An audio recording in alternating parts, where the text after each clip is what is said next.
Review మీటింగ్స్లో దాదాపు కొన్ని వేలాది కోట్లు, దాదాపు 20,000 కోట్ల రూపాయలు మనం కలపని మనం దిగుమతి చేసుకుంటుంది భారతదేశం. మన ఆంధ్రప్రదేశ్ కంటే చిన్న దేశాలు అవన్నీ.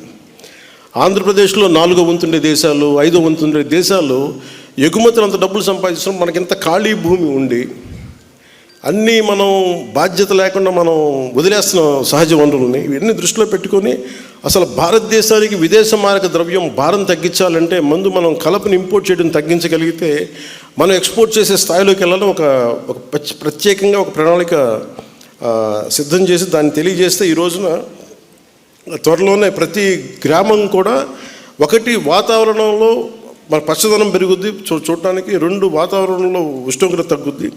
అలాగే అది భవిష్యత్తులో మనకి చాలా అద్భుతమైన ఆదాయం కొంత మార్కు రాబోతుంది. అందుకని అలాగే వుడ్ సప్లై కావాల్సిన కలపకు కావాల్సిన మొక్కల పెంపకాన్ని మేము సిద్ధం చేస్తున్నాం. దాదాపు 20,000 కోట్ల విలువైన కలపని మనం తగ్గించుకున్నామంటే 20,000 కోట్ల రూపాయలు మనం సాధించగలం, అంటే మనం ఎక్స్పోర్ట్ చేయగలం.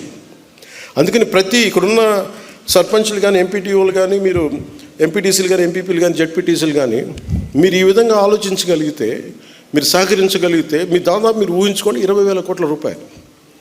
నేను 2000 ఇంకొక 15 సంవత్సరాలకి మనకు 20,000 కోట్ల రూపాయల సంపాదన ఉంటుంది జస్ట్ కేవలం కలప ద్వారా ఒకటే. సో అందుకని దీన్ని ఒకసారి మీరు దృష్టిలో పెట్టి మీ సహకారం కావాలని మనస్ఫూర్తిగా కోరుకుంటాను.